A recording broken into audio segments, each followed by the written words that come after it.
Hormone गड़बड़ हो रहे हैं, उनके लक्षणों से आप पहचान सकते हैं कि आपके शरीर में हार्मोन गड़बड़ हो रहे हैं। Hello everyone, doctor Zeba this side. Channel को सब्सक्राइब नहीं किया तो जल्दी से सब्सक्राइब कर लें, क्योंकि यहाँ पर वुमेंस हेल्थ रिलेटेड वीडियोस आपको मिलती हैं। अगर आपको हिंदी समझ नहीं आती तो आप हमारे दूसरे यूट्यूब चैनल को फॉलो कर सकते हैं, जिसमें हम कम्प्लीटली इंग्लिश में वीडियो अपलोड करते हैं। हेलो एवरीवन, चलिए, अगर आपको भी हार्मोन रिलेटेड समस्याएं हैं, आज उसका समाधान आपको दे देते हैं। हार्मोन की गड़बड़ी के कुछ लक्षण हमारी बॉडी खुद हमें देती है।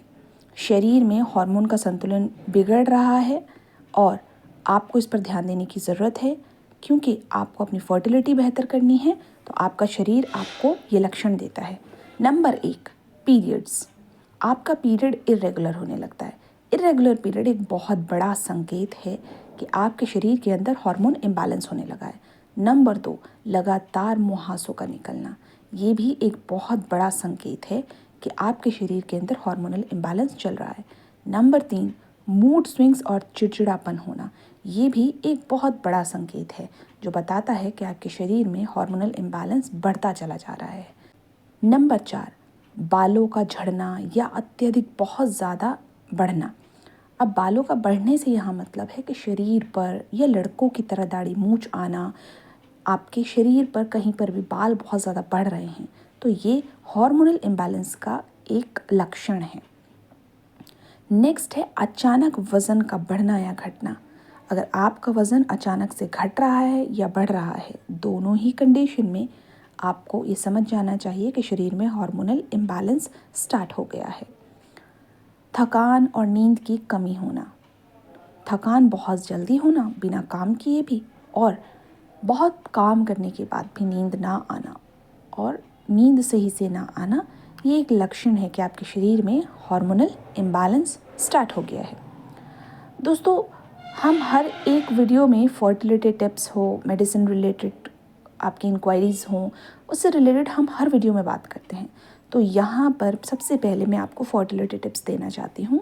फर्टिलिटी टिप्स को आपको फॉलो करना है और अपनी फर्टिलिटी को बेहतर बनाना है। ये भी ज़रूर जान लें कि जब आप प्रेगनेंसी प्लानिंग करते हैं तो आपको अगर लोकल डॉक्टर्स के पास आपको जाने की ज़रूरत महसूस देती है तो कभी भी सेल्फ मेडिकेशन ना करें। आपको लंबे समय से बीमारियां हो रही हैं तो नज़दीकी डॉक्टरों को कंसल्ट करें, या फिर अपना ऑनलाइन अपॉइंटमेंट आप हमारे साथ भी बुक कर सकते हैं। डिटेल्स पूरी स्क्रीन पर दी गई है। फर्टिलिटी टिप्स में पहली चीज़ आती है संतुलित आहार। देखो, जैसा खान पान वैसी सेहत। अगर आप खान पान अच्छा नहीं रखेंगे तो सेहत भी आपकी अच्छी नहीं रहने वाली। तो संतुलित आहार लेना, बैलेंस डाइट लेना बेहद ज़रूरी है। नंबर 2, नियमित व्यायाम करना। जब हम व्यायाम की बात करते हैं तो हर लेडी यही कहती है, मेरे पास तो समय नहीं है और मुझे अपने आप को हेल्दी भी बनाना है, बट बिना व्यायाम के बनाना है। तो ये सोच सबसे पहले बदलनी है, क्योंकि व्यायाम बहुत ज़रूरी है। अगर आप एक्सेस ऑफ वर्कआउट करते हैं तो वो भी आपकी सेहत के लिए ख़तरा है। तो इसीलिए नियमित आप अगर दिन भर में 10 मिनट भी व्यायाम करते हैं तो भी आपकी सेहत बनी रहती है। तनाव कम करें। जानती हूँ आप में से बहुत लोग कहेंगे कहना आसान है बट करना मुश्किल, बट यहाँ कहीं नामुमकिन वर्ड तो इस्तेमाल नहीं हुआ है। तो अगर आपको तनाव बहुत रहता है तो एक बात हमेशा याद रखिए, ये जैसे कहते हैं ना, ये मेडिसिन क्लिनिकली टेस्टेड है, उसी तरह से ये बात जो है ये हज़ारों लोगों की आजमाई हुई है और हमारे बड़े बुज़ुर्गों की कही हुई बात है। देखें, तनाव उस चीज़ का लें जिसको आप बदल सकते हैं। जिस चीज़ को आप बदल नहीं सकते उसको लेकर के ज़िंदगी में कभी तनाव ना लें। और हमेशा याद रखें, चीज़ों को बेहतर करने का जो इख्तियार है वो ऊपर वाले पर है। तो आप उस पर छोड़ दें, और छोड़ दें तो उसमें बिल्कुल भी किंतु परंतु वाले वर्ड्स ना रखें।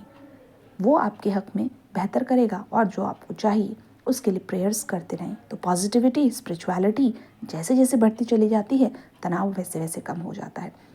तनाव के कारण हर फीमेल में, हर कपल में अलग अलग हो सकता है। किसी को पैसे का तनाव है, किसी को बिजनेस का तनाव है, किसी को शादी का तनाव है, किसी को बच्चा ना होने का तनाव है। अलग अलग तनाव है। किसी को करियर का अपना तनाव है कि आगे चल के मेरा करियर कैसे बिल्डअप होगा। तो हर किसी को अपना अलग अलग तनाव का एक पॉइंट बनाया हुआ है हमने, जिसके कारण हम आगे चल के इसको नाम दे देते हैं। जब हमारा जो तनाव है उसका लेवल बढ़ जाता है, स्ट्रेस का लेवल बढ़ जाता है, तो उसको हम नाम दे देते हैं एंग्जाइटी, डिप्रेशन, पैनिक अटैक्स। तो ये सारी चीज़ें हम खुद बुलाते हैं। ऊपर वाला तो हमें कहता है कि हमारे ऊपर छोड़ दें, बट हम स्पिरिचुअल ना होने के कारण अपने तनाव को बढ़ा लेते हैं। तो आज से ही स्पिरिचुअल हो जाइए, आपको तनाव मैनेजमेंट करने में बहुत मदद मिलेगी, क्योंकि हर काम गोलियों से या टैबलेट से नहीं होता। नेक्स्ट आता है पर्याप्त मात्रा में नींद लेना।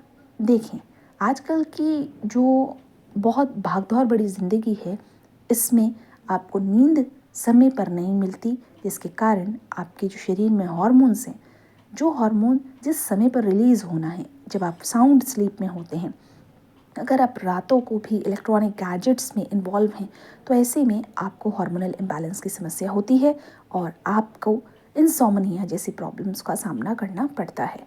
तो हमेशा ध्यान रखें, आप रात में 10 बजे तक कोशिश करें कि आप सो जाएं और सुबह में आप उठ सकें तो जल्दी से जल्दी उठें और ब्रह्म मुहूर्त में उठिए, स्पिरिचुअलिटी फॉलो करिए, अपना डेली रूटीन फॉलो करिए और अपनी सेहत को बेहतर बनाइए। ये स्पेशल इंस्ट्रक्शन उन लेडीज़ के लिए जो हर वीडियो में ये पूछती हैं कि कोई होम रेमेडी बता दीजिए, घरेलू नुस्खा बता दीजिए, जिससे हम जो है वो सेहतयाब हो जाएं या हमारी फिटनेस जो है वो बेहतर हो जाए, हमारी बॉडी हेल्दी हो जाए। तो ये बहुत बहुत बहुत आजमाया हुआ चीज़ है, इसको आप अपनी लाइफ में इम्प्लीमेंट करें। पर्याप्त मात्रा में नींद लेने से हार्मोन बैलेंस होने में बहुत मदद मिलती है। Last but not the least, doctor की सलाह लें। कोई भी मेडिसिन अगर आपको लेनी है तो डॉक्टर की सलाह आपने ज़रूर लेनी है। डॉक्टर की सलाह के बिना अगर आप कोई भी दवा लेते हैं तो उसमें आपको दिक्कतें आती हैं। आप अपनी समस्या को और ज़्यादा बढ़ा सकते हैं, तो इसलिए डॉक्टर की सलाह को कभी अनदेखा ना करें। अपनी सेहत को अनदेखा करने पर आपको लाखों समस्याएं और उत्पन्न हो सकती हैं। हमारा शरीर जो डिफरेंट टाइप्स के हार्मोन से मिलकर बना है और ये हार्मोन हमारी बॉडी का बैलेंस जो है वो बनाए रखते हैं। बट अगर यही हार्मोन जो है अपना लेवल जितना शरीर में होना चाहिए उससे कम या ज़्यादा हो जाए तो आपको बहुत सारी स्वास्थ्य समस्याएं दे सकते हैं, जिसमें फर्टिलिटी पर असर पड़ता है और आपकी फर्टिलिटी जो है वो ख़राब हो जाती है। जब आप प्रेगनेंसी प्लान करते हैं तो आपको लाखों समस्याएं आने लगती हैं। सबसे पहले जब हमारे शरीर में हार्मोनल इम्बैलेंस की शुरुआत होती है तो आपको कुछ जो लक्षण देखने के लिए मिलते हैं, आप उन्हें नज़रअंदाज कर देते हैं। सबसे पहले हमारे पीरियड्स में इरेगुलरिटी जो आती है, तो कई बार हमारे घर पर बोल दिया जाता है कि थोड़ा बहुत तो होता है और ठीक हो जाएगा, बट अगर ये 1 महीने होता है तो इट्स ओके। बट अगर ये हर महीने होने लगा है, आपका पीरियड समय पर नहीं आता, बहुत जल्दी आ जाता है, बहुत देर से आता है, बहुत अत्यधिक आता है, बहुत कम फ्लो आता है या बहुत ज़्यादा फ्लो आता है, तो कृपया करके इसको नज़रअंदाज ना करें। अपने डॉक्टर की सलाह से सही दवा का इस्तेमाल करें। मैं आपको रिकमेंड करूँगी कि ऐसी कंडीशन में अगर आपका पीरियड का फ्लो कम है या डिले होता है तो नश्तार्तव का इस्तेमाल करें। लिंक डिस्क्रिप्शन बॉक्स में आपको दी गई है, आप वहाँ से डायरेक्टली मेडिसिन ऑर्डर कर सकते हैं। आइए बढ़ते हैं दूसरी कंडीशन की ओर। तनाव से रिलेटेड मैंने आपको बहुत कुछ बताया। अब जब आपके शरीर में तनाव की जो लेवल है, स्ट्रेस के जो लेवल्स हैं वो रेज होते हैं, तो लगातार आपका जो है वो कंडीशन ख़राब होता है। चेहरा जो है उस पर मुहासे आने लग जाते हैं और ख़ास करके आपकी पीठ और छाती पर और आपकी बॉडी पर जो है वो बाल आने लग जाते हैं, जिसके कारण जो है आपको बहुत सारी समस्याएं आती हैं। मूड स्विंग्स होने लगता है, चिड़चिड़ापन आने लगता है, गुस्सा आने लगता है, अचानक से खुश होते हैं, अचानक से रोने का मन करता है। तो ये सारी की सारी चीज़ें जो हैं हार्मोनल इम्बैलेंस का एक हिस्सा है। बालों में बदलाव, किसी के बाल बहुत ख़राब होने लग जाते हैं तो किसी के बाल बहुत अच्छे होने लग जाते हैं। ऐसे भी पेशेंट्स होते हैं जिन्हें हार्मोनल समस्या के बाद बाल तो बेहतर हो रहे हैं बट स्किन ख़राब हो रही है, या स्किन और बालों पे कोई असर नहीं है बट पीरियड का समस्या बढ़ता चला जा रहा है। वज़न जो है वो लगातार जो है बढ़ता घटता रहता है। तो आइए कुछ जानते हैं पौष्टिक आहार। फाइटोएस्ट्रोजन रिच फूड पर मैंने एक डिटेल वीडियो बनाया है, उसको जिसको भी पीरियड का प्रॉब्लम है वो सभी को देखना चाहिए। उस वीडियो को आप ज़रूर देखें और उसमें दी गई डिटेल्स को आप ज़रूर इम्प्लीमेंट करिए अपने लाइफ में। सीड्स, नट्स, हर चीज़ आपको बताई गई है, मिल्क, हर चीज़ को लेकर के उसमें डिटेल दी गई है। आइए थोड़ा सा उस पर नज़र डालते हैं। फाइटोएस्ट्रोजन रिच फूड जिनमें आता है सोया प्रोडक्ट्स, टोफू और flax seeds, sesame seeds, berries, nut, garlic and some cruciferous vegetable, जैसे ब्रोकली हो गया है, आपका पत्ता गोभी हो गया है, इन सभी चीज़ों में एस्ट्रोजन की मात्रा होती है। तो इन्हें अपनी डाइट में अगर आप इंक्लूड करते हैं तो आपकी काफ़ी हेल्प होती है। फ्लैक्स सीड जो है उनमें लिग्निन होता है और it's a type of phytoestrogen. सेसम seeds जो हैं वो फाइटोएस्ट्रोजन रिच होते हैं, इसीलिए आपके पीरियड्स को रेगुलेट करने में मदद करते हैं। चाहे वो सफ़ेद तिल हो या काला तिल हो, आपको यूज़ करना चाहिए। फ्रूट्स और वेजिटेबल की जब बात करें तो स्ट्रॉबेरीज, रेसबेरीज, क्रैनबेरीज ये आपके लिए बहुत अच्छा है क्योंकि इनमें लिग्निन है और फ्लेवोनॉइड्स है जो आपके पीरियड्स को रेगुलेट करने में मदद करता है। गार्लिक, ये फाइटोएस्ट्रोजन से रिच है जो आपके एस्ट्रोजन लेवल को बूस्ट करता है। इसको आप छोटा छोटा चॉप करके जो है वो दूध में उबाल कर भी ले सकते हैं। आप इसका शीर पाक बना सकते हैं, लहसुन शीर पाक, और इसका 10 या 20 ml आप लेंगे तो भी आपको बहुत फ़ायदा होगा। क्रूसीफेरस वेजिटेबल जैसे ब्रोकली, कॉलीफ्लावर, कैबेज, इनका इस्तेमाल कर सकते हैं क्योंकि इनमें लिग्निन मौजूद होता है और ये फाइटोएस्ट्रोजन रिच होते हैं। पीच, आड़ू, इसको इस्तेमाल करें क्योंकि ये इसमें भी फाइटोएस्ट्रोजन मौजूद होता है। अल्फ़ा जो है, इसके स्प्राउट्स बनाकर आप खा सकते हैं। नट्स की अगर बात करें तो पिस्ताचो, वॉलनट, पीनट, आलमंड्स, इनमें फाइटोएस्ट्रोजन मौजूद होते हैं और लिग्निन भी मौजूद है। इसको आप इस्तेमाल कर सकते हैं, अपने डाइट में जो है इंक्लूड कर सकते हैं। ध्यान रखें कि कभी भी कोई भी चेंजेस करते हैं अपने डाइट में तो अपने डॉक्टर की सलाह लेना बिल्कुल ना भूलें। सनफ्लावर सीड्स को भी आप इस्तेमाल कर सकते हैं। चाइनीज़ बेरीज़ आती हैं, उनका भी इस्तेमाल कर सकते हैं। मेडिटेरियन डाइट पर आ सकते हैं, होल ग्रेन इस्तेमाल करें और बचें डेयरी प्रोडक्ट से, डायरेक्ट डेयरी प्रोडक्ट से बचें अगर आपको नुकसान देता है तो। अदरवाइज़ आप इजीली डेयरी प्रोडक्ट भी कंज्यूम कर सकते हैं।